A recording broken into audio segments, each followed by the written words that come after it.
bambalinas. Ya comenzamos entonces. Cuando usted lo requiera. Bien. Está todo listo. Gracias. Bien, colegas, sean todos bienvenidos nuevamente a un nuevo seminario de nuestro convenio Plan Utalca. El día de hoy vamos a tener una muy interesante conversación acerca de lo que son las concesiones en obras públicas en general y cómo son las expectativas asociadas a esta nueva constitución que se está creando. Para poder conversar sobre este tema, tenemos en esta ocasión a tres invitados. El primero de ellos que está aquí presente es Eduardo Engel, quien es un PhD en Economía del MIT, también tiene un doctorado en Estadística en Stanford, es ingeniero civil de la Universidad de Chile, profesor de Economía de la Universidad de Chile también, fue expresidente del Consejo Asesor Presidencial Anticorrupción en Chile, ha publicado en extensas áreas de la macroeconomía, las finanzas públicas, economía, infraestructura y regulación. Es coautor del libro Economía de las Asociaciones Públicas Privadas, una guía básica, publicada en inglés por Cambridge University Press y en castellano por el Fondo de Cultura Económica y traducido también recientemente al chino y al japonés. Así que muy bienvenido, Eduardo, por acompañarnos el día de hoy durante este seminario. También contamos con la presencia de Loreto Silva, quien actualmente, cuando llegue en su momento la voy a presentar, pero viene viajando desde Punta Arenas y viene volando exactamente. Entonces estamos esperando que, si todo sale bien, pueda participar de nuestro seminario. Y en su momento también la presentaré. Y también tenemos a nuestro querido amigo Manuel Marfán, quien es el director de este convenio Plan Utalca. También es economista de Yale, exministro, y también ya parte de la casa de la Universidad de Talca como profesor de alguno de sus módulos.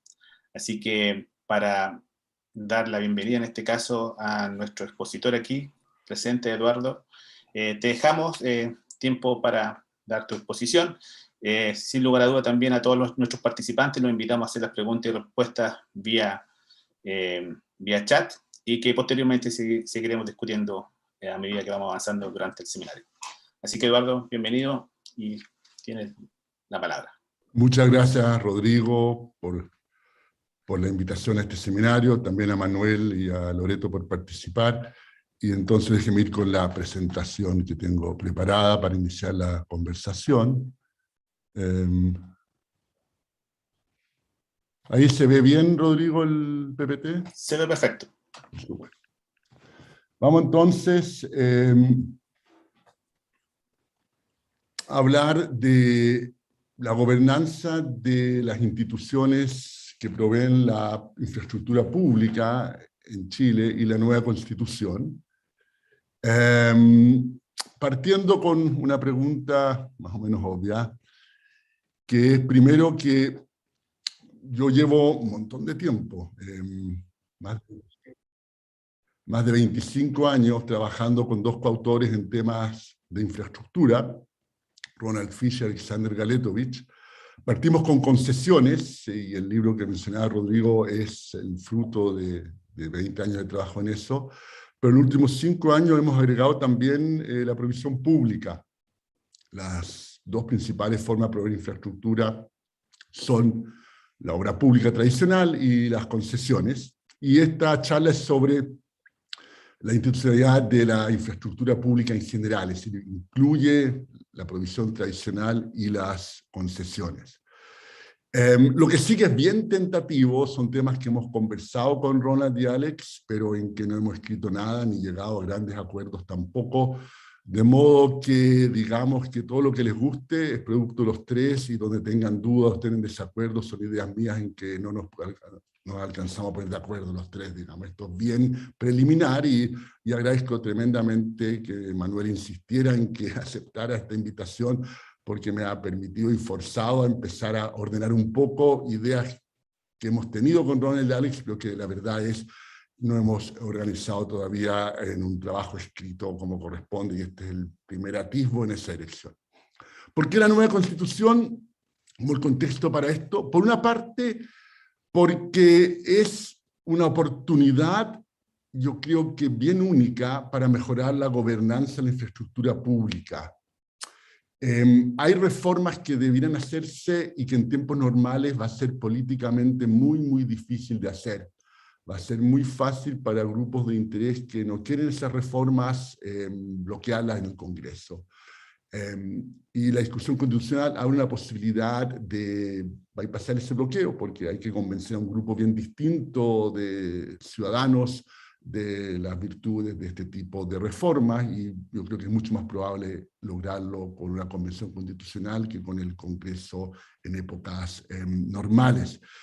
El tema, por otra parte, sí tiene elementos constitucionales. Vamos a ver que donde va a terminar esta presentación es en una institucionalidad que tiene autonomía constitucional, de modo que, al menos yo creo, no estoy cayendo en la tentación que cae mucha gente en estos días de tomar sus obsesiones de siempre y presentarlas como un tema para la nueva Constitución. Creo que la propuesta que de acá sale efectivamente es un tema para una Constitución, es decir, corresponde verlo a nivel de Constitución y no a nivel de ley. Pero es un tema opinable, pero espero convencerlos de que es un punto válido. La presentación está organizada en dos partes, en breve, no se preocupen, Manuel me habló una media hora. La primera son los desafíos de la provisión de infraestructura y después las propuestas. Y partamos entonces con los desafíos. Lo que sigue va a ser una mezcla de la visión de todo el mundo y de Chile en particular. Hay un poco de todo acá. La inmensa mayoría de estos temas son válidos en países en desarrollo, emergentes y desarrollados. Esto no es algo particularmente dramático en Chile, y vamos a ver al final de esta primera sección una comparación de Chile con el resto del mundo que confirma, porque no es que estemos particularmente mal en tema de infraestructura, ni pretendo dar ese mensaje. Los problemas que tiene la provisión de infraestructura, y que no es este seminario como un todo, podríamos pasarnos el tiempo que ustedes quieran en eso, pero el tipo de servicio que es, y voy a argumentar también la economía política de su provisión, llevan a tres tipos de problemas que son serios y que tienen consecuencias importantes de ineficiencia. Esencialmente, de forma un poco exagerada, se hacen los proyectos equivocados, los proyectos no dan el servicio que debieran dar y además salen carísimos, ¿no? Esa es la forma de recordarlo. Vamos ahora a la versión más matizada de estas ideas y los detalles técnicos del caso. La selección de proyectos tiene problemas serios de planificación. En general no hay una cartera de proyectos prioritarios preparados con visión de Estado, en una perspectiva de mediano plazo, considerando una visión intermodal. Es algo que hay en pocos países, lo que hay en Chile en esto tampoco es particularmente notable. Parte de esto también incluye una evaluación social de proyectos que en Chile se ha debilitado en las últimas décadas o 2 décadas, última década por lo menos, y que en este momento además depende de un ministerio que se ha vuelto cada vez más político, lo cual está bien, digamos, pero para cumplir bien ese rol de evaluación social se complica, ¿no es cierto?, porque básicamente no imperan los criterios técnicos muchas veces. Con la calidad de los servicios hay todo un tema en la provisión de infraestructura pública, y que es, lo vamos a ver un momento más, pero que el desafío es el mantenimiento. El mantenimiento, como voy a ver en un par de minutos, es bien poco atractivo políticamente, pero súper importante, y es súper costoso hacerlo a destiempo. Si yo tomo para una carretera la aproximación stop-go, que esencialmente es una carretera pública, dejo que se deteriore y cuando hay suficientes quejas, hago la conservación correspondiente, me cuesta 3 veces más que si mantengo continuamente. 3 veces más, es decir, es 3 veces más caro la ingeniería correspondiente, los recursos que necesito, y además la calidad del servicio es mucho peor, porque están los hoyos y se echan a perder los automóviles o los vehículos que pasan, etc. Entonces, acá hay todo un tema. Hay un trabajo de Rioja, tratando de poner el número a esto con datos de América Latina, diciendo que de un punto de vista social, lo óptimo sería tomar de todas las obras nuevas, tomar 1/3 de esa plata y dedicarla a mantener obras existentes. Es un número bien grande. Y esto es un fenómeno mundial, esto pasa en países desarrollados, en América Latina, etc. Pero tiene un costo social alto, que sea mal de muchos no es un gran consuelo. Y finalmente hay un problema costo en el sector de infraestructura. Nuevamente, por motivos de la economía política de esto, tenemos que el diseño de proyectos es muy apresurado. Y esto lleva muchas veces a tener que cambiar los contratos, renegociar los contratos, y lo cual sale carísimo, ¿ok? A la sociedad como un todo. Y después hay problemas de captura. En el sector de infraestructura son particularmente complicados los problemas de captura, tanto sectoriales como del mundo de la política, y más aún, básicamente acá estos dos mundos muchas veces coinciden, digamos, y entonces cuando esos dos grupos de interés coinciden es muy difícil evitar problemas de captura, digamos. Esto termina, entre otras cosas, en que se paga demasiado, pero también en proyectos sobredimensionados. No siempre necesito pagar demasiado por algo, basta con que se hace algo que es mucho más grande de lo que se necesitaba, aun si los márgenes son relativamente normales y estoy dedicando demasiados recursos al proyecto en cuestión, y hay varios ejemplos de eso que podemos discutir también. ¿Okay? Problema entonces que tenemos con algo más de detalle en unas cosas que dicen, no se hacen los proyectos que deben hacerse. No hay evaluaciones ex post de la rentabilidad social de los proyectos en Chile, que yo sepa al menos. Las evaluaciones ex ante a veces tampoco se publican, en algunos casos polémicos nunca supimos la evaluación social que llevó a hacer el proyecto correspondiente. Menos se justifican, si no se publican tampoco hay una justificación que permite evaluar los criterios que tuvo la evaluación social. Se aprueban, y acá vamos a literatura internacional, Fliessberg, este señor que tiene solo una vocal en su apellido, es un académico de instrumentos que está en Oxford, viene del mundo holandés, creo, Países Bajos, tiene una vía dedicada a analizar esto en países desarrollados sobre todo, y lo que él concluye, ¿no es cierto? Bueno, los cocientes beneficio-costo presentados a inversionistas y legisladores, o la autoridad en general, vienen muy inflados nomás. Sistemáticamente se sobreestima la demanda, se subestima los costos. Y lo que también es obvio, pero es bueno decirlo, estos sesgos no han cambiado con el tiempo, a pesar que hay un montón de avances tecnológicos, lo cual sugiere que el problema no es tecnológico, sino que es político. Y acá llegamos entonces a lo que es el kit central de mi diagnóstico, nuestro diagnóstico de los problemas de infraestructura, digamos, y que es que la economía política, que nunca es fácil en los temas, es particularmente compleja en este sector. ¿Ok? ¿Por qué?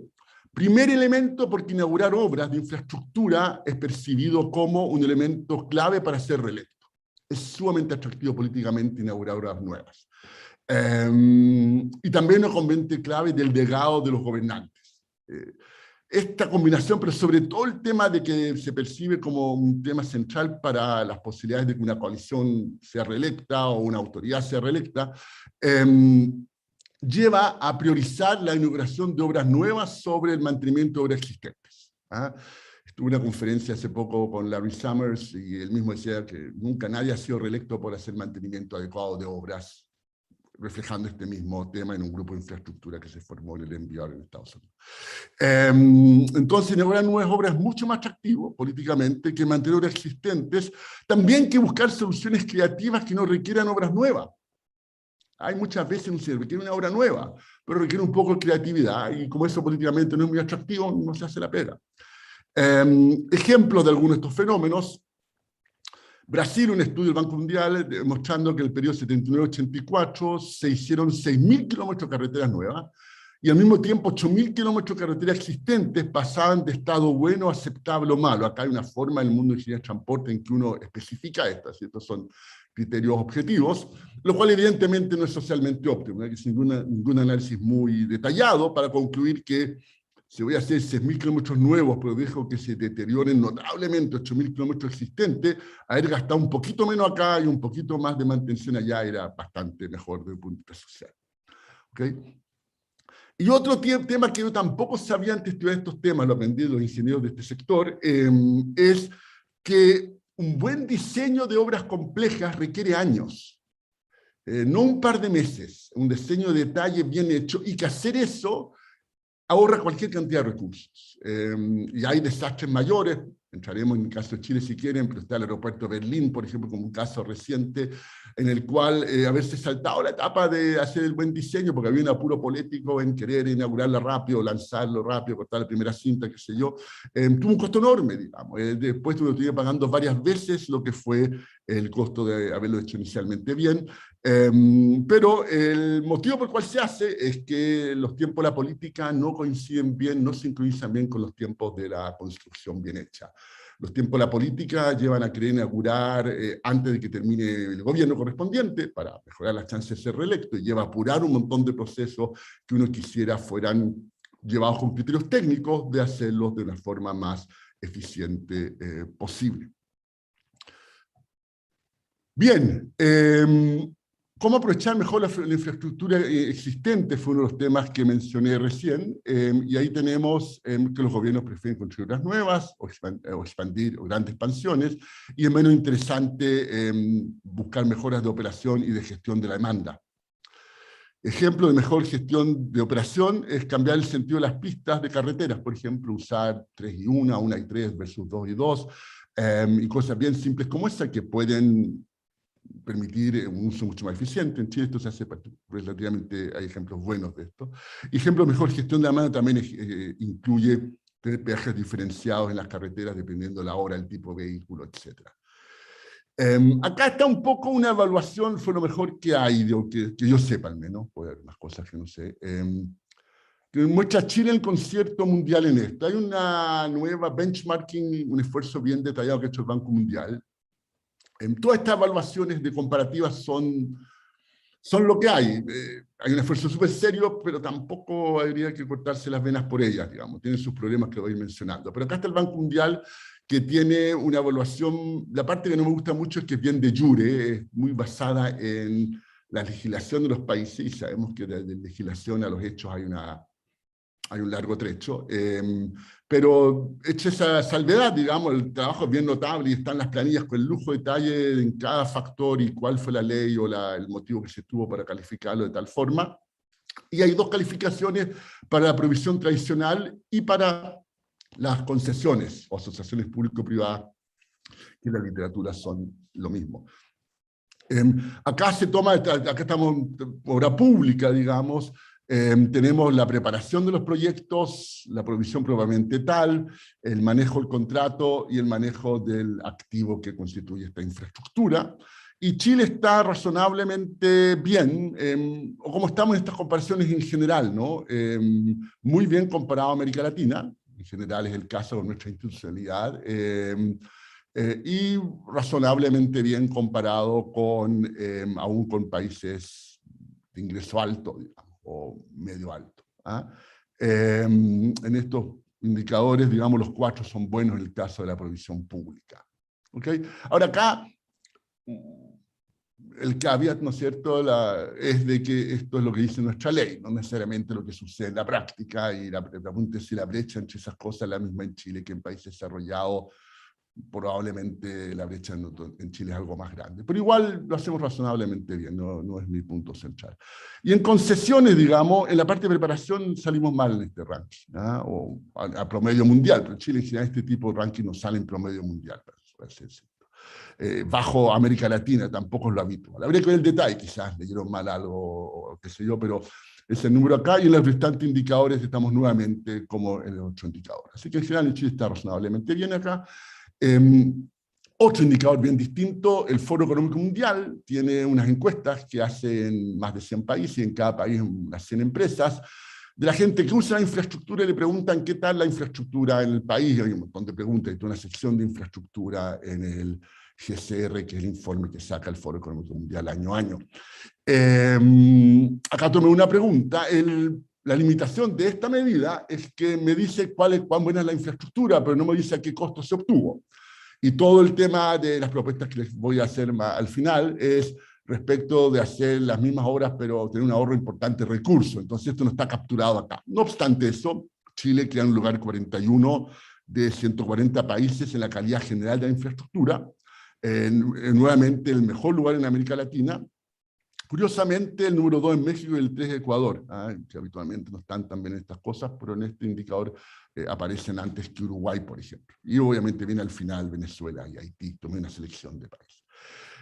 Y acá sí más relacionado con lo que quiero hacer, pero un poco menos formal, un informe bien importante, McKinsey del 2013, que después han sacado varias cosas más, pero este fue el primero, en el cual hacen el punto que hay ganancias de productividad muy, muy grandes que se pueden hacer en el sector de infraestructura. Ellos toman 400 proyectos en que ellos fueron consultores, es lo que hace McKinsey ser un consultor, y lo que concluyen, digamos, es en los sectores de transporte, agua, energía y telecomunicaciones, y concluyen que hay ganancia de productividad de 60%, que es muchísimo. Es decir, los que trabajamos en macro y en productividad, una ganancia de productividad de 60% en todos un sectores como el sueño del PIB. Son cifras enormes, digamos, y no con cuestiones esotéricas, sino que con técnicas probadas. Ese es como su punto. Yo nuevamente no pondría mi mano al fuego porque es 60%, la estimación creo que no pasaría a los test econométricos de una revista exigente, pero los órdenes de magnitud sí son correctos, los ejemplos son bien convincentes y acá claramente es una muy buena fuente de inspiración la que hay en este informe McKinsey, los que le siguieron, y por eso la uso, porque ganancia productiva del 60% adoptando prácticas ya probadas, hay poco de eso a nivel de sector. Cositas bien puntuales seguro que las hay, pero en todo un sector no es lo habitual. ¿Qué concluye McKinsey de sus 400 estudios de caso, los 100 que miran en detalle para estos motivos de baja productividad en el sector de infraestructura? Proyectos concebidos pobremente, y esto es países desarrollados principalmente, todo el mundo, digamos, no solamente países desarrollados. Aprobación lenta de los proyectos, oportunidades perdidas para innovar en la entrega de estos proyectos, un tema bien central que es para otra charla y que no soy el experto lo más mínimo, la productividad del sector de construcción bien estancada en general, falta de incentivos, accountability y recursos humanos en este sector, una subutilización de la infraestructura existente y sesgo hacia nuevos proyectos, cosa que ya le había contado. Obviamente McKinsey todo esto no habla ninguna vez de captura ni ningún tema político, pero implícito está todo lo que les he contado antes. Y problema del sector construcción, un sector con alta informalidad que también tiene un efecto importante sobre productividad.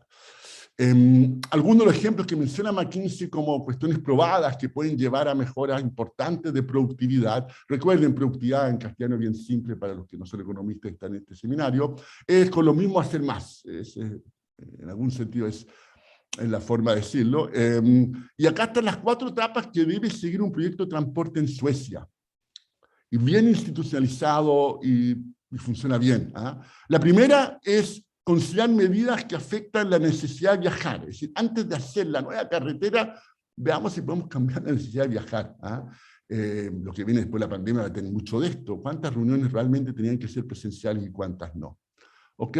Después, suponiendo que ya agotamos esta posibilidad, medidas que llevan a usar más eficientemente la infraestructura existente.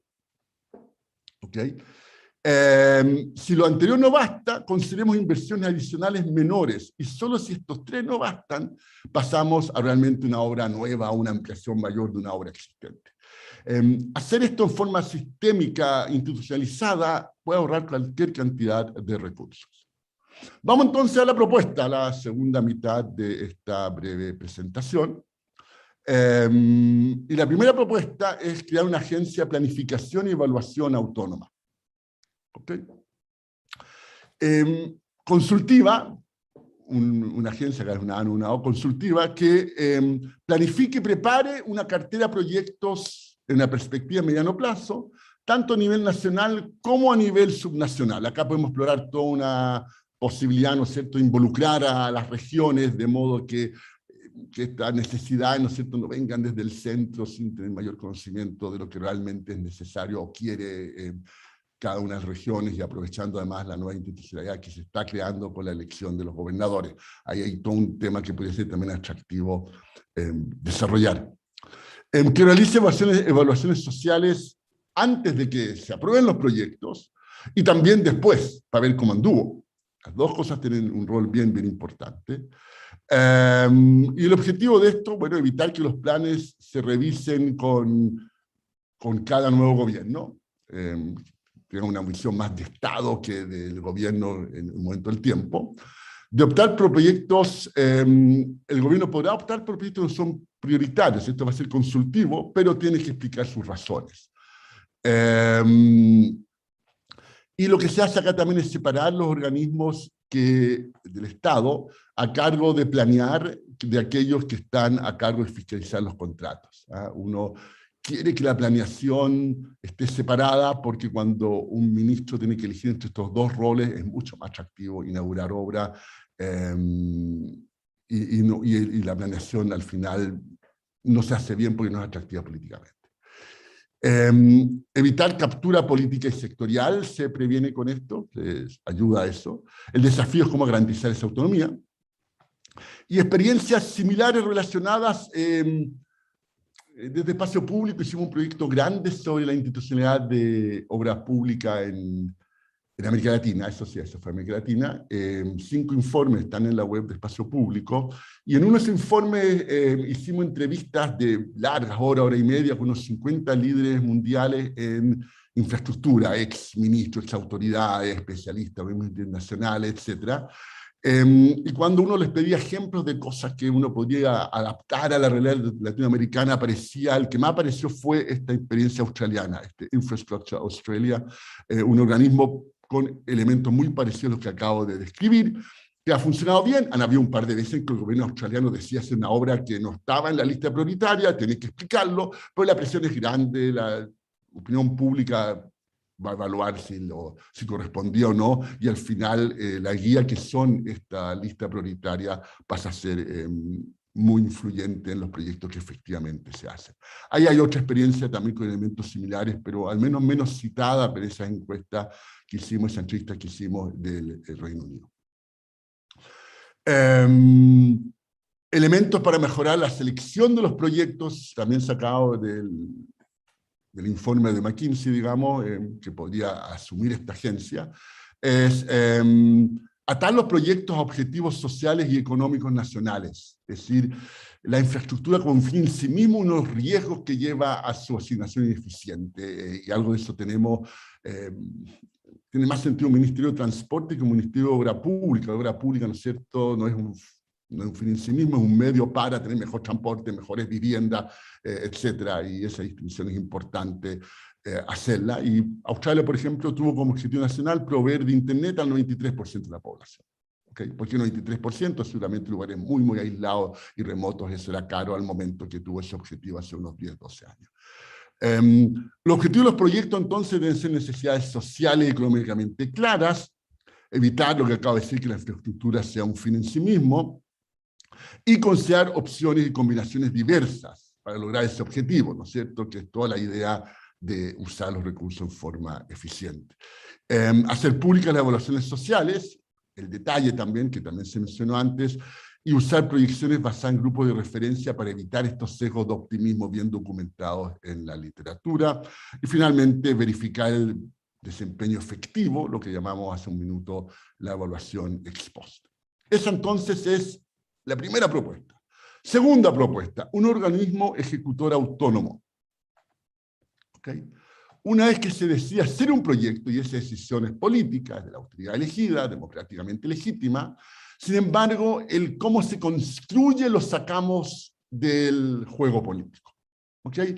Pasa a una agencia autónoma del Estado, cuya misión es hacer las obras que ha decidido el Ejecutivo, o el legislador, digamos, las autoridades, con la nueva Constitución puede haber un rol mayor también del legislativo en esta decisión, no es el tema para discutir ahora. Pero una vez que se decide que se hace tal carretera o tal aeropuerto, esa construcción pasa a un ente técnico que está inmune a los apuros políticos de hacerlo rápido para que sea más probable que nos reelijan, y su objetivo es hacerlo para una calidad dada a un bajo costo, digamos, en forma eficiente, ¿no? Eso puede ahorrar recursos tremendos, digamos. ¿Okay? La idea es terminar con la sincronía entre los tiempos de la política y el tiempo de las obras bien hechas. ¿Okay? Hacer ese diseño en detalle con el tiempo que corresponde, y después la construcción también con los tiempos que corresponde. Y además, ese nuevo organismo ejecutor tendría incentivos y recursos para hacer el mantenimiento de las obras existentes. ¿Okay? Ese sería parte de su rol. Y por lo tanto, habría una discusión, me imagino, pero en que tendría un rol importante en tener los recursos para mantener las obras existentes y reducir o eliminar este sesgo hacia favorecer obras nuevas. Y la tercera propuesta, en el fondo, es una combinar las dos anteriores, pero déjenme proponerla a esta altura. Durante el siglo XX tuvo que transcurrir mucho tiempo en el cual, bueno, uno podría decir que fueron siglos, digamos, pero fueron décadas al menos en América Latina y otras regiones, en que la monetización de los déficits fiscales fueron elementos centrales en muchas de las crisis económicas que tuvo la región. Y finalmente se llegó a la convicción, no en todos los países, pero en muchos países, de la importancia de tener un banco central autónomo, ¿no es cierto? Que era clave tener una institucionalidad que fue bien creativa y polémica en su momento, pero que sacaba la posibilidad de que los gobiernos monetizaran los déficits fiscales, y que los análisis que hay es que esto fue algo bastante virtuoso, y de hecho la discusión que uno escucha es que una mayoría también de los miembros de la Convención Constitucional está de acuerdo en mantener esa autonomía del Banco Central. Yo creo que el argumento que queremos hacer con Ronald y Alex es que en el caso de la infraestructura hay una conclusión similar. Si uno realmente quiere mejorar de manera notable la eficiencia en la provisión de infraestructura pública, es necesaria una institucionalidad que tiene elementos similares a lo que tiene el Banco Central, pero esta vez sería un banco de la infraestructura, pero un Banco Central de la infraestructura, un órgano autónomo de infraestructura, que, y ahí podemos conversarlo, digamos, podría combinar, ¿no es cierto?, esta primera rol de planeación, en el cual sería la contraparte del Ejecutivo, en que el Ejecutivo toma las decisiones, por ejemplo, pero este órgano tiene esta lista de proyectos legitimada con la experticia técnica para hacerlo, y después también la ejecución correspondiente, y habría que ver de forma cuidadosa cómo se mira la interacción entre esta instancia, este banco autónomo de infraestructura con el Ejecutivo, de la misma forma en que eso está bastante reglamentado en el caso del Banco Central, ¿no? Hay decisión del Banco Central en que el ministro de Hacienda puede cuestionarlas, ponerlas en duda, tiene un plazo para hacer eso, para que le respondan. Bueno, hay que ver cómo se adaptan ese tipo de experiencias al caso de un banco de infraestructura. Pero esa sería entonces la propuesta central final, que captura este rol ejecutor de obras para poder hacerlas en forma eficiente, digamos, para poder tener mantenimiento como corresponde, y también el rol de planeación para tener que se hagan las obras que más se necesitan y que estas obras no estén sobredimensionadas. Y con eso estamos llegando al final de la presentación y por lo tanto dejo de compartir. Bien, muchas gracias, Eduardo, por tu presentación. Damos paso entonces a nuestro primer panelista, a Manuel Marfán. Por el momento Loreto no ha llegado. Manuel. Ahí está, ahí está. Rodrigo. Llegó también Loreto por ahí. Ah, qué bueno. Hola, Loreto. Estás sin audio. Perdón. He escuchado toda la interesante exposición de Eduardo. Ahí está Loreto. Bien. Muchas gracias por participar. Sí. Como yo te mandé el link, aparece con mi nombre en la pantalla, pero te enviaron un link personalizado por si quieres aparecer con el tuyo propio. Para mí es un honor que uses mi nombre, pero no hay problema. Bien, Manuel, si me permite, podemos quizás darle paso a Loreto, en principio, para que participe.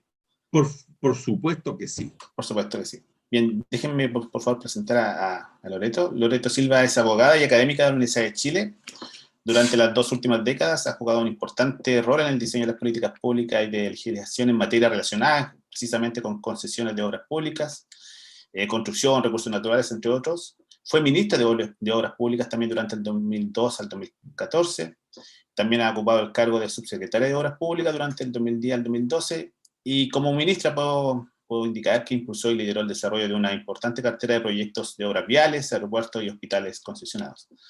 También lideró el desarrollo de la Estrategia Nacional de Recursos Hídricos, y en marzo del 2018 fue designada por el nuestro presidente de la República, don Sebastián Piñera, como para presidir, en este caso, el directorio de ENAP.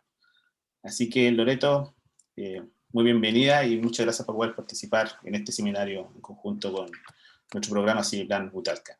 Muy bienvenida. Muchas gracias. Quiero agradecer a todos esta invitación. Lo único que quiero precisar es que no soy académica en la Universidad de Chile. Hice algunos cursos, pero no tengo ese honorífico cargo.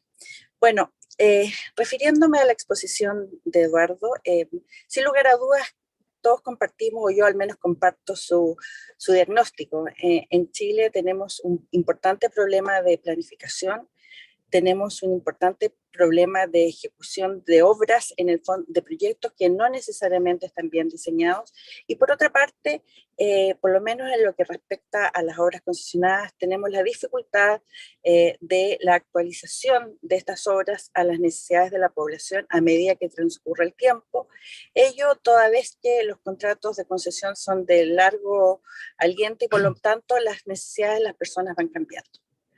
Ahora, ¿cómo buscamos una solución a las dificultades o a los problemas planteados por Eduardo? En mi opinión, ciertamente separar la planificación de la ejecución de las obras es fundamental. Y esa planificación debe responder a varios criterios. El primero de ellos es distinguir entre las obras de impacto o de interés nacional de aquellas obras de interés regional. En este sentido, a propósito de la creación del cargo de gobernadores, creo que esta planificación a nivel regional va a tomar mucha fuerza, o debiera al menos tomar mucha fuerza. En segundo lugar, en lo que respecta a la planificación, creo importante siempre incorporar, sobre todas las obras a nivel regional, la participación ciudadana. En la priorización, en la planificación, en la priorización de las obras, es súper importante tener en consideración no solamente la perspectiva técnica, sino que también la perspectiva de la ciudadanía. En definitiva, ellos son los que van a utilizar muchas de esas obras y desde el nivel central muchas veces se ve como importante una obra que no necesariamente es prioritaria para la comunidad de una determinada región. Eso en segundo lugar. En tercer lugar, en cuanto al ente autónomo para la ejecución de las obras públicas, creo que debiéramos tener una planificación autónoma de largo plazo que permitiera desarrollar proyectos adecuadamente, de manera tal que cuando se liciten estos proyectos tengan la menor cantidad de riesgos posibles.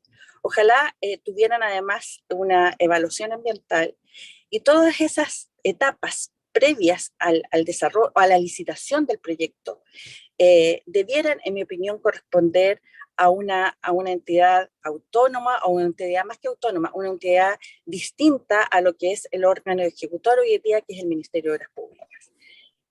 Eso, sin lugar a dudas, daría más garantías en cuanto a llevar a cabo las obras, llegar a cabo mejores obras que sean realmente necesarias, que correspondan a una planificación previamente definida, y ir actualizando esa planificación cada 5 años, cada 6 años, de acuerdo a un determinado periodo de tiempo.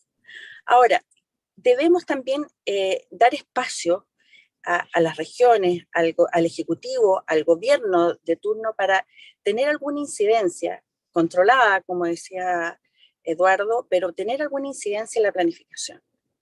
¿Por qué digo esto? Porque en definitiva el gobierno de turno representa la expresión de la ciudadanía. Y en ese sentido, debemos buscar algún espacio de participación, es importante tenerlo en cuenta. Por otra parte, otro aspecto que es muy relevante es tener este órgano de planificación, que puede ser una transformación o una modernización del Ministerio de Desarrollo Social, no lo tengo tan claro, debemos actualizar las metodologías, pero tenemos que tener cuidado en generar una superposición o crear más capas de instituciones. Yo creo que ese planteamiento es muy válido, más aún creo que es necesario, pero eso supone no crear una nueva institucionalidad, sino que reestructurar la que existe de manera tal que no vayamos teniendo muchas instituciones con competencias en una determinada materia. Un ejemplo de un error en esa materia es lo que ha ocurrido con la institucionalidad en materia de aguas, que en su minuto el Banco Mundial dijo que habían 42 instituciones dentro de la administración del Estado de Chile con competencias en materia de agua, y bueno, esas 42 instituciones tenían 84, a su vez, departamentos o divisiones que se pronunciaban sobre la materia. ¿Cuál es el resultado de eso? Que hemos tenido una mala gestión de recursos hídricos, hemos en algunos casos abusado de nuestras cuencas y al mismo tiempo no hemos construido la infraestructura necesaria para optimizar la infraestructura. Y en ese sentido creo que es muy importante no crear más institucionalidad. Respecto a la ejecución de las obras, lo mismo, creo que la ejecución de las obras puede y debiera ser continuada siendo ejecutada por el Ministerio de Obras Públicas, sometidos a la fiscalización más fuerte. Yo creo que nosotros debiéramos tener una fiscalización más fuerte de las obras públicas y tener un mecanismo de consulta respecto a aquellas modificaciones de contrato o de aquellos cambios de las obras que sean significativos con este órgano de planificación. Es algo de lo que se trató de hacer con el panel técnico en el caso de concesiones. Sin embargo, eso fue el proyecto original del ministro Vitrán, pero en la tramitación de la ley no concluyó de ese modo. Por último, quiero señalar que todo esto, todo lo que estamos conversando, la necesidad de tener planificación de largo plazo, que las obras de infraestructura sean consideradas como una política de Estado, que sean prescindentes de los gobiernos de turno y de la discusión política, suponen algunos aspectos relevantes o algunas garantías desde el punto de vista constitucional, que es algo que estamos viendo. ¿Cómo consagramos esto a nivel institucional para llevar a cabo esta planificación? Creo que lo primero es incorporar el concepto de que las obras públicas deben ser institucionalmente no solamente manejadas a nivel nacional, sino que también a nivel regional, que participen en esta planificación y que tengan una voz importante en esta planificación. En segundo lugar, creo que en esta definición institucional que esperamos recoja la nueva Constitución, debe considerarse la participación o la posibilidad de que el sector privado pueda participar en la provisión de la infraestructura. Y en esto no solamente me refiero a las obras de infraestructura que actualmente se ejecutan por el Ministerio de Obras Públicas, sino que también a muchas otras obras o servicios que se prestan a través del sector privado. Y que debemos recordar que todo el desarrollo de la infraestructura en Chile, todo el desarrollo de la fase productiva en general se ha desarrollado con la participación del sector privado. Y en ese sentido, la infraestructura digital, la infraestructura en materia de aguas, la infraestructura que dice relación con la prestación de servicios de utilidad pública como los eléctricos y los de servicios sanitarios, etcétera, suponen en el fondo que por la vía constitucional se considere no solamente la participación, el rol del Estado, sino que también se considere la participación del sector privado. Por otra parte, creo muy importante que en esa línea de participación se pudiera avanzar en lo que es la disputa, la solución de controversias que tienen lugar en la mayoría o en muchos de los contratos de construcción y que, bueno, muchos de ellos dicen relación con una falta de definición de mejor calidad de los proyectos que se licitan, pero sin embargo se generan disputas. Y en ese sentido creo importante que dar más espacio al sistema de solución de controversias, al arbitraje.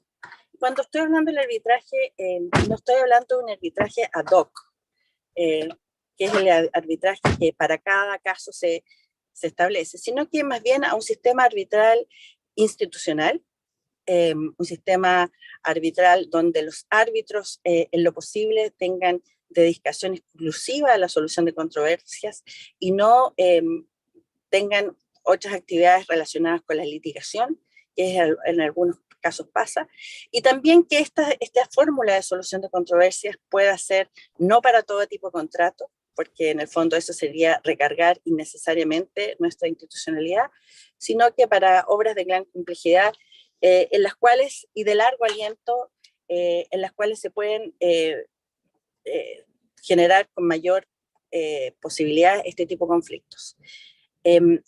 Creo que esos 3 puntos son fundamentales.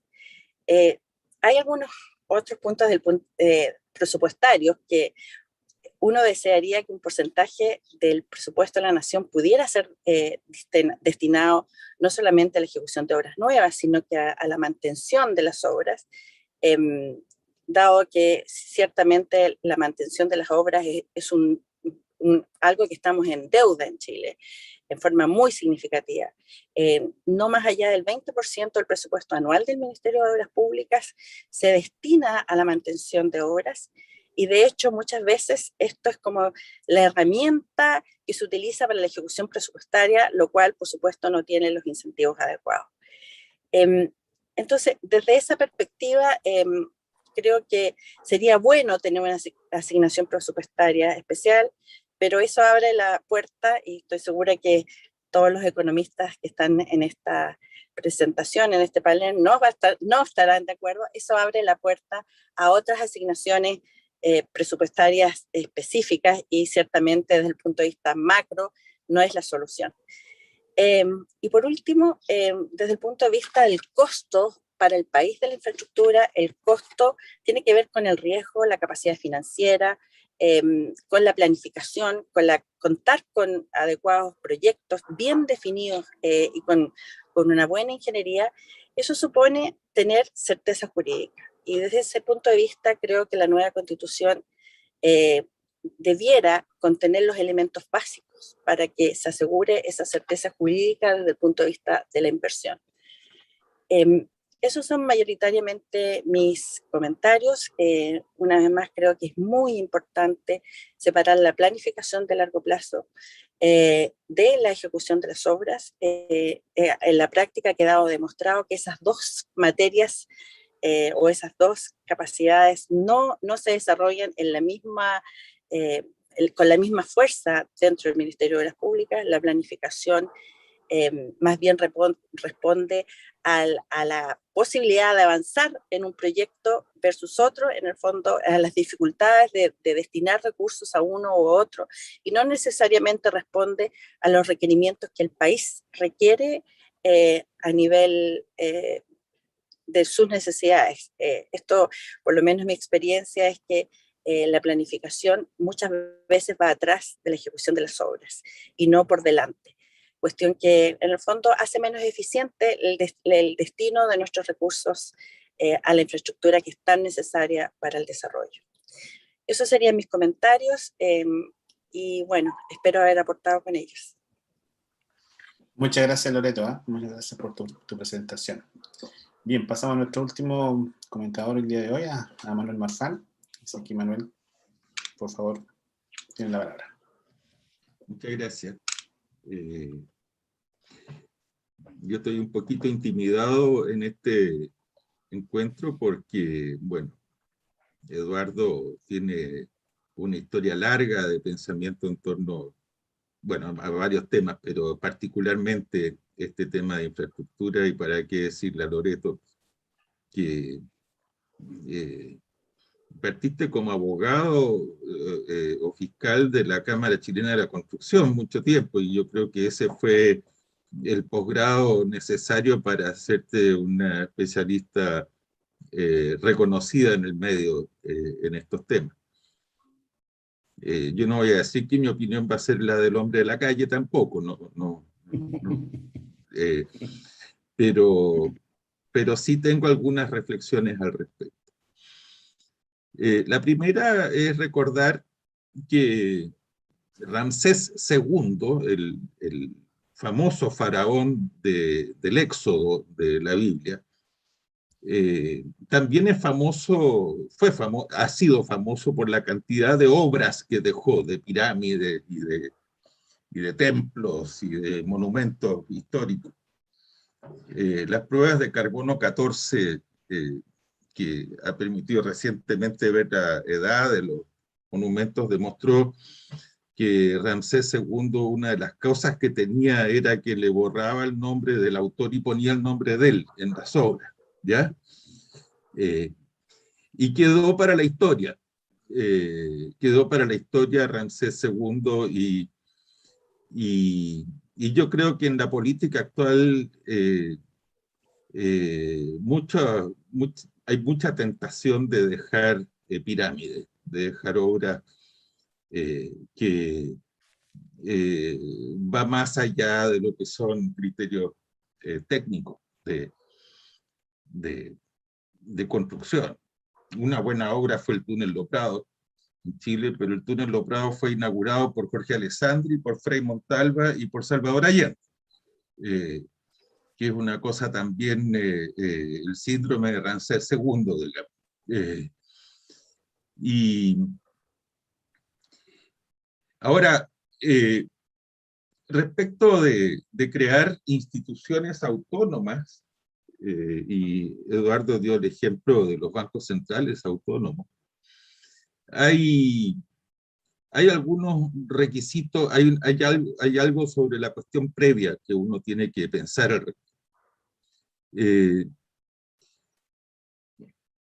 Parecido al criterio de cuando se llenan cargos a través de la alta dirección pública. Y es que cuando se le da autonomía a alguna institución, es muy importante que esa institución, su quehacer, tenga que ver con la administración de algo, pero no la decisión sobre bienes públicos del futuro. La construcción del país del futuro tiene que pasar por la política. Estoy hablando en democracia. Es un requisito que pase por la política. Una institución autónoma, no estoy diciendo que Eduardo lo haya dicho, sino que quiero simplemente profundizar en el tema de que una institución autónoma no puede ser la que decida qué obras públicas se hacen y qué obras públicas no se hacen. Lo que hay es un criterio técnico de diseño y de planificación, pero finalmente esa es una obra que tiene que tener el sedazo democrático porque incide en el país del futuro. El Banco Central legitima su autonomía en la medida que se concentra básicamente en objetivos que son de administración de corto plazo, que no hayan crisis en el sistema de pago y mantener la estabilidad de la moneda. Cuando se le quiere sumar atribuciones que influyan en la construcción del mediano y largo plazo del país, ahí se empieza a resquebrajar la justificación de la autonomía del banco. Lo segundo es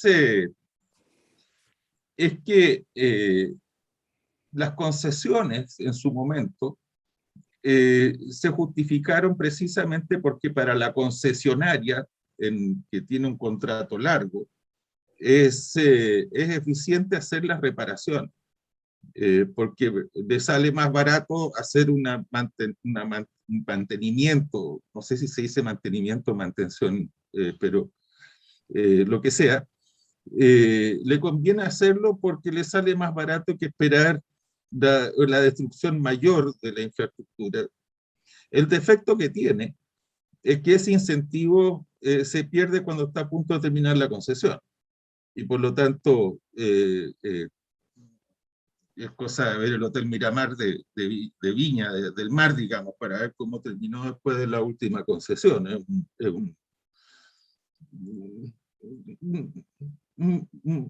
un Ramsés II. Es una construcción que está ahí a la vista de todos que no sirve para nada. Sirve poco. Y entonces, yo creo que y estoy tomando prestado esta idea que quiero desarrollar muy brevemente en los pocos minutos que me quedan. Lo estoy tomando prestado de un artículo que a mí me ha hecho mucho impacto. Y en la OCDE tiene muchos estudios de países, pero hay uno que es particularmente interesante y es cuando es la visita y evaluación de los pares. O sea, cuando personas vinculadas a políticas públicas convocan un grupo y va a un país de la OCDE y hace un diagnóstico de qué es lo que ven y qué es lo que falta. El peer review en inglés. Y hay un informe sobre desarrollo productivo para Chile que debe ser del 2018, relativamente reciente, y que una de las sugerencias que da más allá de lo de infraestructura y de obras públicas, dice que en los países de la OCDE, en la gran mayoría, especialmente los que funcionan mejor, se alienta el que los diversos organismos del Estado realicen planes estratégicos, una planificación estratégica. La planificación estratégica no tiene nada que ver con la planificación indicativa de los años 50 y de los años 60. Es un concepto más bien que está derivado de una recomendación de una propuesta de la Universidad de Harvard para la gestión de las empresas inicialmente, y que a partir de los años 80 empezó a ser adoptada por muchas instituciones públicas.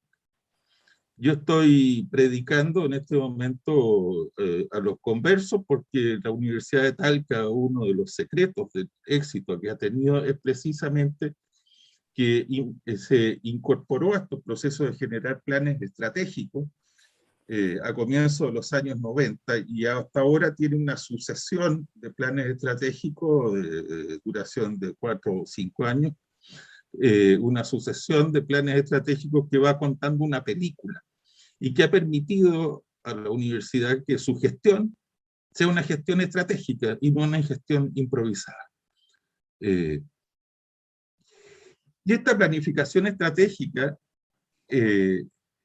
en algunos países como Nueva Zelanda, por ejemplo, es una obligación legal de todos los niveles del aparato público, incluso a nivel de departamento.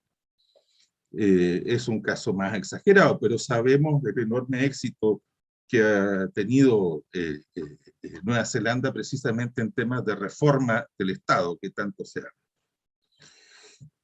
Pero en particular, en el tema de infraestructura pública, este es un tema, a mi juicio, fundamental, porque se fue mencionado, tanto por Eduardo como por Loreto, el hecho de que las obras de infraestructura se piensan de a una. No hay un concepto un poquito más integral de cómo hacerlo. Y tenemos hoy día la oportunidad no solamente de que estamos pensando una nueva constitución, sino que se están inaugurando los gobiernos regionales. Y entonces, cuando volvemos a lo que decía antes, uno necesita que la decisión sea una instancia política. ¿Cuál instancia política? Gobierno central, gobierno regional, depende. Ahí está el tema que planteaba Loreto respecto de si son temas de infraestructura interregional o nacional, y los temas de infraestructura que son propiamente de la región. Y la Unión Europea, desde hace muchos años, tiene un fondo muy importante para...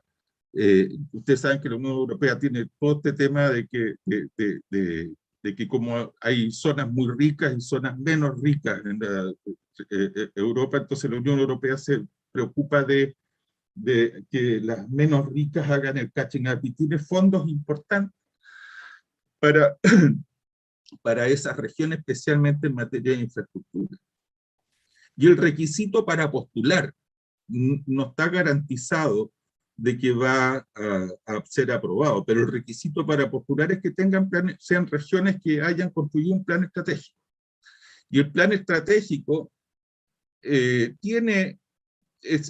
un tema donde se piensa el futuro, se piensan las oportunidades, los riesgos, escenarios alternativos, y se hace con mucha transparencia de cara a todos los involucrados, a todos los stakeholders, que en el caso de la obra de infraestructura es la sociedad.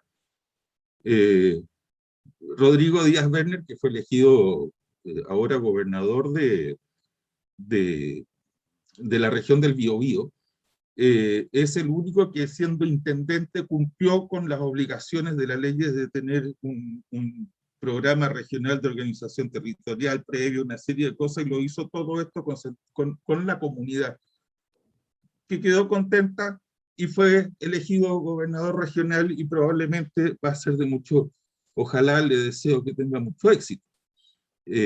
Pero la región del Maule no lo hizo. Tuvimos un intendente que se preocupó mucho de Curicó Unido, y no actualmente presidente de la NFP, pero no hizo nada en materia de avanzar en estas formas de organización. Pero es algo que tiene un parentesco cercano a lo que es el Banco Integrado de Proyectos, es decir, que haya una evaluación previa que se requiere para poder postular a los recursos. Y que yo creo que esa preparación previa requeriría tener un plan estratégico que se haya hecho de cara a la comunidad, como decía Loreto. O sea, el instrumento existe, funciona. La mayoría de los países desarrollados, incluyendo Estados Unidos, lo alienta y lo incorpora en sus decisiones. En muchos países es obligación legal. Y esas instituciones no necesariamente tienen que ser de carácter constitucional. Esto es complementario a que exista a su vez un banco de proyectos que hayan sido desarrollados por un organismo de planificación que sí debería protegerse de Ramsés II, de la tentación de dejar pirámides para el recuerdo futuro de mi paso por el mundo, que me parece una sugerencia que, con las prevenciones que yo señalé respecto de que no puede tener carácter de decisión sobre cuáles son las obras de hacer y cuáles no, me parece una buena idea. No fue la opinión de un hombre de la calle, pero sí una vista desde afuera de alguien que ha tenido alguna experiencia en políticas públicas. Muchas gracias. Bien, muchas gracias, Manuel, por tu intervención. Hay algunas preguntas de la gente que nos está visitando, y bueno, voy a leerle algunas de ellas para que podamos seguir conversando aquí, y obviamente también ahí Eduardo tenga derecho a réplica, y bueno, también Loreto y Manuel. Algunas de ellas que llaman bastante la atención, voy a decir aquí, uno de los panelistas, de los participantes, Ramón Figueroa, habla acerca del concepto que hemos discutido durante toda la presentación, el concepto de autonomía, si esta autonomía es solamente administrativa, política, y quién controla lo autónomo. Si bien nombraba Eduardo que, claro, muchos de los gobiernos intentan sacar rédito de la inauguración de diferentes obras, en algún momento si se organiza a nivel central o a través de un organismo autónomo, alguien también va a querer tratar de obtener esos réditos políticos, por así decirlo. Voy a tratar de unirlo acá con otra pregunta. Y bueno, aquí hay una pregunta de alguien que nos visita desde Ecuador, de Lucero, creo que viene de Ecuador, y dice, ¿cuándo se establecen con rango constitucional las autonomías, como el caso del Banco Central y otros? ¿Cómo se controla la política y eficazmente las actuaciones de los entes autónomos?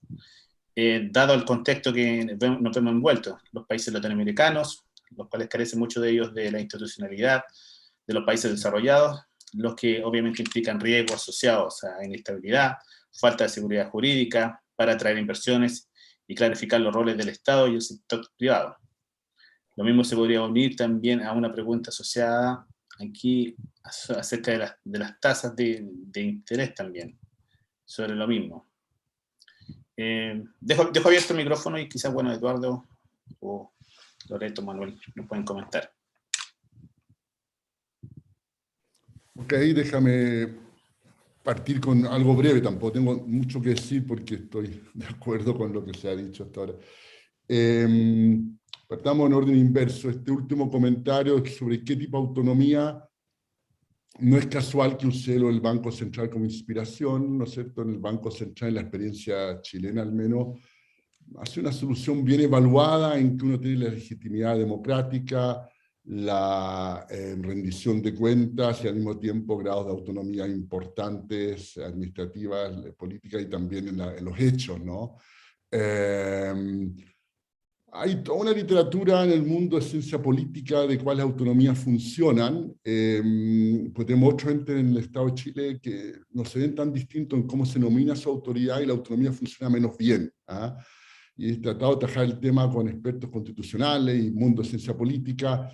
Y como que la conclusión, que tampoco sé si es, pero es lo que hay, digamos, lo más interesante que he leído es que quienes están el director del Banco Central, y Manuel nos puede decir si fue su experiencia, obviamente fueron nominados porque eran cercanos al partido político o a la coalición que le tocaba el cargo. Esto no es ingenuo, esto pasaba, me imagino, por mayoría en el Senado, a propuesta del presidente, etc. Pero ellos también se ven como referentes frente a una comunidad intelectual, en el caso del Banco Central, el mundo de los economistas, digamos.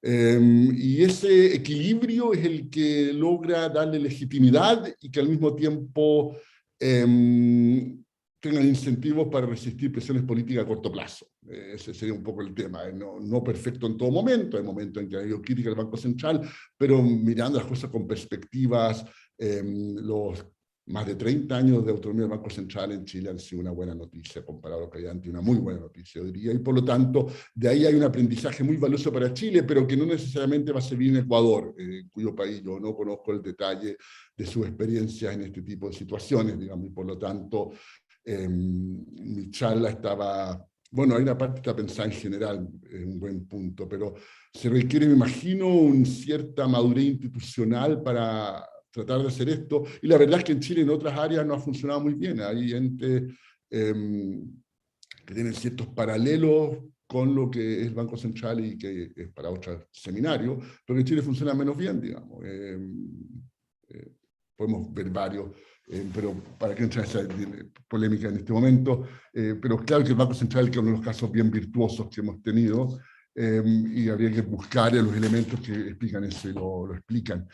Y replicarlos y adaptarlos. La parte de lo que dijo Manuel, tengo dos comentarios. Uno, yo tengo una visión más positiva de las concesiones y mantenimiento. De hecho, en el libro con Ronald y Alex, nuestra conclusión es que desde un punto de vista de bienestar social, el gran argumento a favor de concesionar es mantenimiento, y es exactamente el argumento que dio Manuel. Básicamente que el concesionario internaliza cualquier ahorro que hay de los costos de mantenimiento y por tanto tiene todo incentivos para hacer mantenimiento en el tiempo, y eso va combinado con bonos de garantía, de modo que si no hay mantenimiento adecuado se los cobran, y si el concesionario considera que fue injusto puede ir a juicio, pero tiene todo el peso de la prueba que tiene que poner el concesionario. Es cierto que no siempre el MOPA ha sido estricto con esta boleta de garantía, y hay un tema ahí que habría que mejorar posiblemente, pero en general funciona bien el mantenimiento en concesiones, y unos puntos a favor aún es la etapa final del contrato, el caso del hotel que mencionaba Manuel, si entendí bien, no es parte, ¿no es cierto?, de la parte de infraestructura, sí, eso está bien. El otro punto que hacía Manuel era que era básicamente que las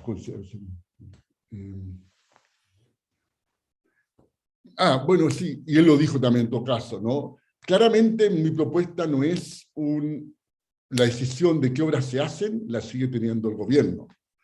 Pero si uno quiere ponerlo en esos términos, y lo dije, Manuel también dijo que lo había dicho, no tenemos ninguna diferencia ahí. pero si uno quiere ponerlo en esos términos, pero la decisión de cómo se hace, esa no tiene por qué hacerlo el gobierno de turno. Es decir, el resumen de la mitad de mi propuesta, la mitad ejecutora, es qué obra se hace en la decisión política. Para eso fueron elegidos, hay una visión de futuro, qué áreas se quieren priorizar, para eso están las elecciones, entre muchas cosas. Pero el cómo se hace no tiene por qué ser político. Evidentemente, el cómo se hace una decisión técnica en que uno quiere cuidar los recursos siempre escasos del Estado, y van a estar más escasos en los años que vienen. Y por lo tanto, ese es, si uno quiere entrar en esa discusión, el resumen.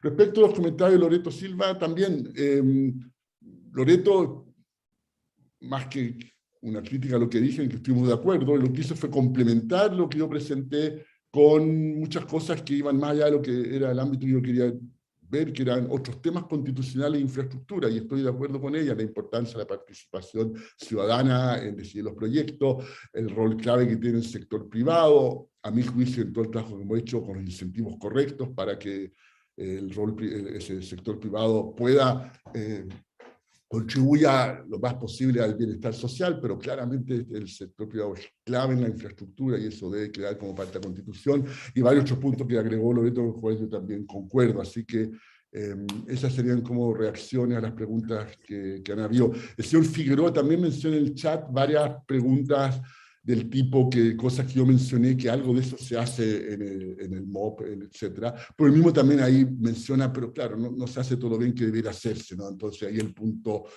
es básicamente cómo logramos que estas cosas que ya se hacen se hagan bien. Me gustaría complementar, si les parece, el tema de la autonomía institucional. Sí, perfecto. Yo creo que es fundamental que este ente autónomo de planificación y diseño sea un ente colegiado. Yo creo que eso es una de las características del Banco Central que ha sido muy importante. Yo creo que no puede ser un ente que dependamos de una sola persona en esta materia. En segundo lugar, creo que es importante la definición clara de facultades y también la definición clara y muy estricta de inhabilidades. En el fondo estamos hablando de un organismo que planifica las obras del país y por lo tanto, y las prioriza de algún modo, y por lo tanto es fundamental que tenga definida muy bien sus facultades como inhabilidades. Y por último, debiera tener una dotación adecuada de recursos, tanto recursos humanos, es decir, capacidades internas, como también de recursos económicos destinados a ellos. No podemos tener en el fondo una institucionalidad de esta característica que no cuente con los recursos suficientes para llevar a cabo muy bien su función. Entiendo que en el Banco Central eso también ocurre. Bien, muchas gracias, Loreto. Hay una última pregunta aquí que me gustaría hacerla. Está relacionada con las obras que muchas veces involucran también a nuestros vecinos. Por ejemplo, dice aquí José Antonio Veragallo, ¿qué hace con las grandes obras de infraestructura binacionales o internacionales, como la conectividad de autopistas y ferroviarias con Argentina y corredores bioceánicos? Existen entes binacionales, pero trabas por decisiones políticas, contingentes, por ejemplo, en los túneles de Agua Negra y Las Leñas, la función que tuvo el BID e IRSA. No sé si hay algún comentario al respecto. Eduardo, Loreto, Manuel. Bueno, yo creo que ese es uno de los mayores y más difíciles desafíos. Sin ir más lejos, el túnel, el paso a Las Leñas, que permitiría generar un corredor de infraestructura importante entre San Antonio, el Camino de la Fruta y llegar y luego el paso a Las Leñas. Las dificultades que han habido, no sé cuál es la solución, pero las dificultades que han habido principalmente tienen que ver con la imposibilidad muchas veces de que ambos sectores tengan la misma capacidad económica en el minuto dado para avanzar en estas obras. No han sido las dificultades del punto de vista decisión, sino más bien del punto de vista financiero. Y de esa perspectiva creo que en esta materia los organismos internacionales pueden jugar un importante rol, de manera tal que si una obra tan importante como esta se prioriza, pudieran concurrir con la asistencia técnica y con la asistencia financiera para llevar a cabo estos proyectos. Muchas gracias, Loreto. Eduardo, ¿quieres complementar algo? complementar algo que asocie ideas con esto, no es el tema propiamente tal, pero que ilustra uno de los puntos centrales de lo que fue mi breve presentación, y que es que estamos viendo en concesiones, y lo hemos visto con gobiernos bien distintos, de modo que el problema es más estructural, que cuando termina una concesión, el MOP no realiza los estudios para la nueva concesión con el debido tiempo, y se ha visto obligado en repetidas oportunidades a extender el contrato de concesión en una negociación en que está muy debilitado, porque en el fondo le están haciendo un favor de extender y no tienen el contrato listo para licitar lo nuevo, en algo que es bastante evidente, que se sabe con anticipación cuándo va a terminar un contrato y cuándo debería empezar a hacerse y prepararse las nuevas diseños del nuevo proyecto y cómo se va a licitar y si se va a seguir reconcesionar o pasar a obra pública, pero todas esas decisiones se pueden tomar con años, pero no se están haciendo. Y esa es una de las muchas ilustraciones en un país que igual, como vimos en los indicadores, funciona razonablemente bien en infraestructura, en el concierto internacional. Algo tan básico como eso en Chile no se está haciendo debidamente, no una obra, no dos obras, son muchas obras, sigue pasando hoy día, no fue solamente al comienzo, cuando comenzaron a tener las concesiones, y es bien llamativo que algo tan básico no esté la capacidad para anticiparse en el Ministerio de las Públicas, vuelvo a repetir, en gobiernos bien diferentes ha pasado lo mismo. Bien. Manuel, levanta la mano, no sé. Sí. Oye, yo quiero aprovecharme de la oportunidad para hacerle una consulta a Eduardo. Tú fuiste un participante muy activo en la creación de una lista de independientes no neutrales para la selección de candidatos a la constituyente. ¿Tú piensas que el tema que estamos tratando ahora es un tema que tiene una oportunidad en la actual Asamblea o Convención Constitucional para poder avanzar? ¿Estará dentro de las prioridades de los temas que ellos verán? ¿Qué sensación tiene? Mi sensación es que todavía es temprano porque está en la etapa de organizarse la convención, ¿no? Por la lógica que tienen este tipo de instancias, parten casi de cero, porque la idea es que nadie las pautee, sino que ellas se organicen, lo cual tiene un objetivo muy loable, pero significa que el comienzo es lento. Y se han ido organizando, yo creo que cada vez mejor, lo que uno va leyendo de las personas que están ahí, y que varios están como expresando esto en forma muy bien. Patricia Politzer, que es parte independiente de los neutrales, pero otros como Patricio Fernández también han tenido crónicas de lo que está pasando. Una invitación a no prejuzgar en base solamente a lo que aparece en los medios, que no es necesariamente representativo de cómo va ese proceso. Creo que el proceso va mejor de lo que uno concluye viendo solamente los titulares. Pero el momento para discusiones de este tipo vendrá en los próximos meses, y obviamente mi motivación de hacer esta presentación era iniciar una preparación de buscar un grupo diverso que pueda llegar con una propuesta de este tipo a esta convención y entusiasmar a los convencionales para que incluyan esto en la nueva constitución. Efectivamente, eso está por venir, soy optimista, pero es muy temprano todavía para responder tu pregunta de manera tajante, Manuel. Bien, colegas, nada más que agradecer a cada uno de ustedes la participación el día de hoy, muy especialmente a Eduardo, a Loreto, a Manuel ya desde la casa, así que no le agradecemos mucho. Y muchas gracias por el tema de conversación. Yo creo que fue muy entretenido, muy desafiante, y obviamente a puerta de la nueva Constitución va a jugar un rol también muy especial, junto también probablemente con la independencia, si es que se mantiene el Banco Central. Bien, muchas gracias, que estén muy bien y esperamos verlos prontamente nuevamente. Gracias, Rodrigo. Que estén muy bien. Chao, chao. Chao.